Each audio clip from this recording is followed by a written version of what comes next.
they be? This is turning into a major headache. What now, boss? Forget our brothers and sisters over at the lighthouse waiting to get to work. If we don't have enough fuel, it's lights out for the entire camp. Yeah, we gotta think of something, squad leader. Don't worry. Head back to your posts. I'll take care of this.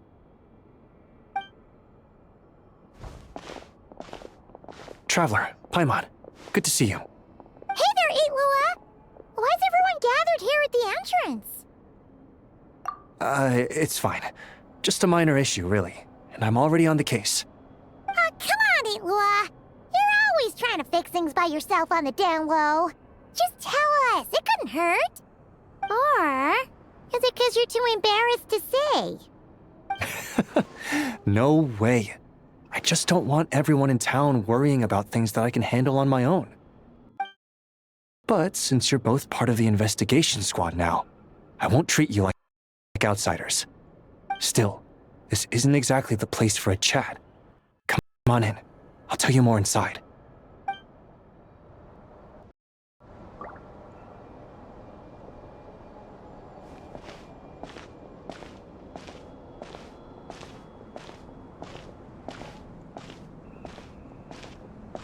Squad leader, I've compiled what data we have on the bases we can still control. My report is over at the command post. Got it. Thanks, Roland.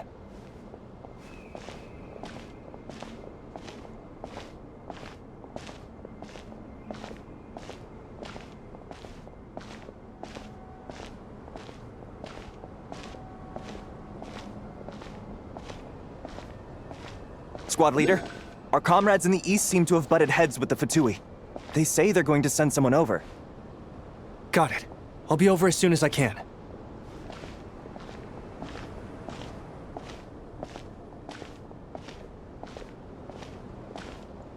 Jeez, Eitlua! Are you always this busy? Recently, yes. There's just so much work to catch up on.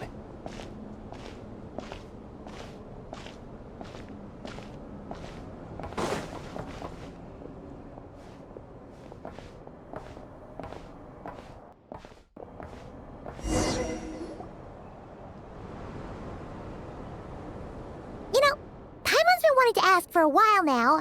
What are these vehicle thingies we keep seeing in the Lightkeepers camps? They kinda look like food trucks, don't you think? It'd be awesome if you really could cook up there. But Paimon has a feeling there's more to these things than meets the eye. What? Yeah, that wasn't what Paimon was getting at. Oh, these? Officially, they're called moon wagons. They're transportation tools we made by modifying Snezhnayan mechanical vehicles. You can think of them as Kuvaki-powered mobile lighthouses. They're not quick by any means, but they save us a whole lot of trouble and manpower when it comes to transporting supplies. As for cooking functionality, I hadn't actually given that any thought. But you know, if we did install a toaster in there... Oh, no. Filling stomachs is a key part of Aratnik's duties, too. Thanks for reminding me of that, Paimon. A proper food truck would save us from having to build makeshift stone stoves just to eat a hot meal. Right? And that way, you could even hold your own bonfire parties, too! Except, everyone does seem really busy. Not sure they'd be in the mood for that. Actually, I really hope that one day, we can. Just the thought of it makes me smile. But that day will have to wait. For now, at least. Yeah. It's all because of the wild hunt, isn't it? It is indeed. As you've seen for yourselves, it's continued to grow in strength. Vigilance is our only option. Not only must we shore up our bases themselves, we also need to ensure that the roads are clear, which entails dispatching Ratniki at regular intervals to patrol vast areas of land. Whew.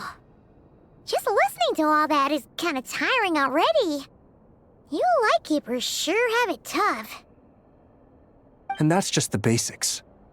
The real danger lies with those wild hunt outbreaks that suddenly just appear out of nowhere.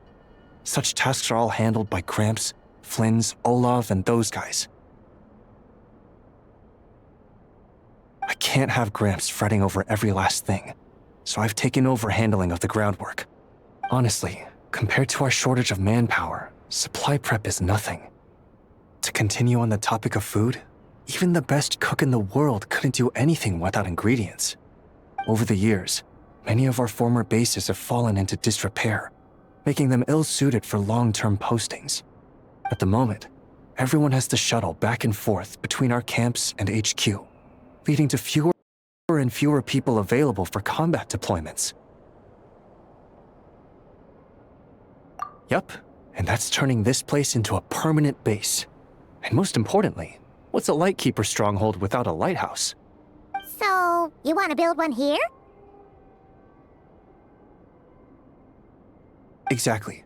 We'll need it if we're to stand any chance against the Wild Hunt attacks. Which is easy to say, but in practice, I think you've seen enough to know it's not going too smoothly. Oh, right! Paimon almost forgot that we were here to help. So, what's the issue? Well, building our encampment will require lots of fuel and supplies. Generally, we bring it all in on moon wagons all the way from Pyramida. If only it were so simple. The main problem is, we need a special kind of oil refined using Kuvaki. It's true that the plants nearby are full of Kuvaki, and they'll keep us going. For a while, at least. But supplying the fuel for a lighthouse is a whole other ballgame. Unfortunately, though, there's been no sign of the supplies that should have arrived till last night. Valdis is in charge of transport, and he's always been meticulous, so it's unlikely that he got careless and missed the timing or something. And that's precisely why I'm worried that they might have encountered some trouble.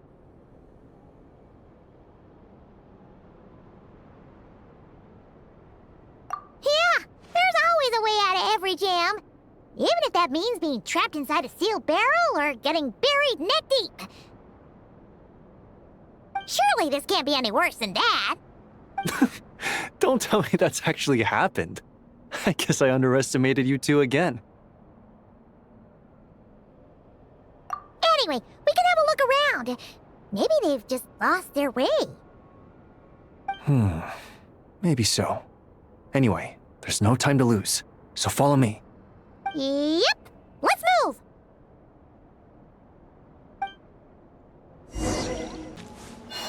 Strange. I thought I just heard something. Almost like... Huh? Have you noticed something, Eilua? Never mind that for now. Look over there. I think that's our missing transport. Well, that's weird.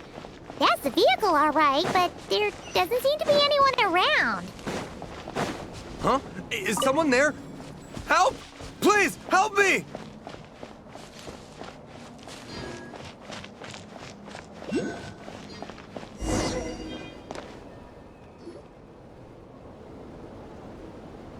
Squad leader! Thank the gods you're here! Please, help me! Valdis, how did you end up here? It's a long story, but the barrier created by these mandragoras can't be broken from inside, so I've been stuck in here for almost the whole day. Something about this doesn't quite add up. This place isn't on the main road from Pyramida, nor is it some sort of shortcut. And as for the mandragoras, they wouldn't usually bother passersby unless they were trespassing on their territory. In short, I'd like an explanation as to how you ended up here, and a reasonable one at that, or you might have to stay in there a while longer. Whoa! You don't usually see Itlua getting angry. Paimon's kind of scared now, too. Oh, that's true. Guess being an adventurer really does have its advantages. It's a good thing we're only honorary squad members, or we'd be subject to his discipline, too. All right. Last night, I found the path to our camp blocked by a large group of mandragoras. You know how I like studying insects and plants, Squad Leader, and it was such a rare sight to see this many mandragoras gathered in one place. I didn't want to miss the opportunity, so I followed them all the way here. But then... I'm so sorry. I'll take responsibility for this, I promise. How about I cover Night Watch for the coming week? No, make that the whole month. You're right. We can discuss the breaking of regulations after we get back. For now, let's concentrate on getting him out of here. I could use your help again, Traveler. Thank you.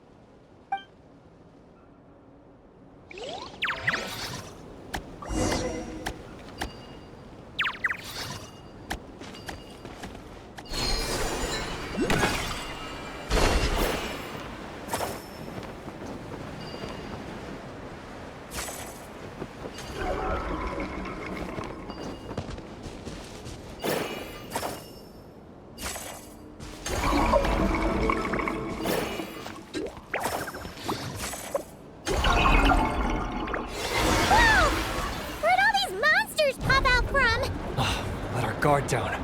Prepare for battle, everyone. Got this! Behold the door!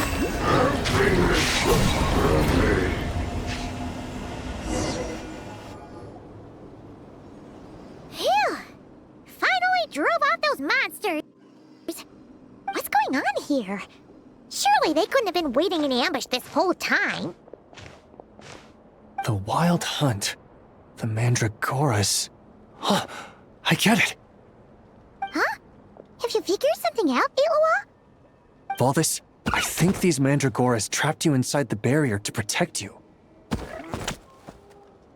They're very sensitive to shifts in their environment. I myself heard some strange murmurs on the way here. Come to think of it, it must have come from the Wild Hunt monsters, who had yet to manifest at that time. These Mandragoras must have detected them very early on, which is why they barred your path and prevented you from continuing onward. Only to have you follow them anyway, leaving them no choice but to trap you here for your protection. I see. So that's what was going on. No wonder they refused to leave the area. They probably only protected you because they detected the scent of grass and flowers on your person. Perhaps because of all the time you spend around them. Either way, thank you both. There doesn't seem to be any further danger.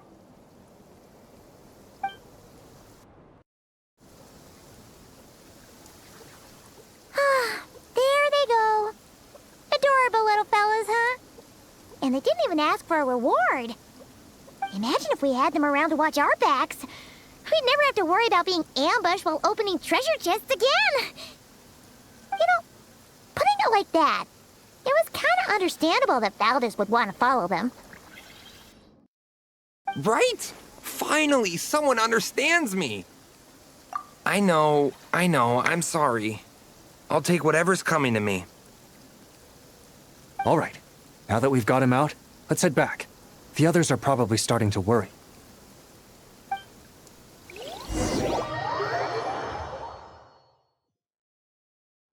Alrighty, that's the issue resolved and our fuel stocks replenished.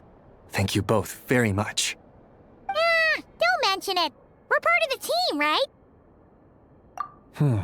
He neglected his duty while escorting a supply shipment, which is a violation of our regulations. However, he did encounter a pretty dangerous situation related to the Wild Hunt, and we didn't end up suffering any losses. As such, as per his wishes, he'll be responsible for protecting the lighthouse throughout its next month of construction. Hope he doesn't start slacking off again. Now that she's a member of the team, Paimon's gonna start coming down to check up on him. Oh, and to see how the lighthouse is coming along, too. Speaking of which, Paimon wonders what it'll look like once it's all done. It won't be as impressive as the one at Final Night Cemetery, that's for sure. Still, it'll be bright enough to serve as a beacon to guide travelers through the night. So long as we're able to keep people safe, whether from the Wild Hunt or anything else, our efforts will not have been in vain. Anyway, I should go back to sorting through our archives. All that work isn't going to do itself. Don't worry, we won't be this busy forever. We should be able to put our feet up a bit once this place is up and running. In that case, we'll help you out. That way, it'll be done in no time. Your help would be most welcome, believe me. But I'm sure you've got a lot on your plate already. And asking you to come all this way just to do our work for us, it wouldn't feel right. How about this then? If you find anything useful during your adventures and you happen to be passing by, feel free to drop it off. Come on, it's no biggie. Like you said, we're squad mates now. Isn't that right, Traveler? In that case, let me say again that it's an honor to have you as my squad mates.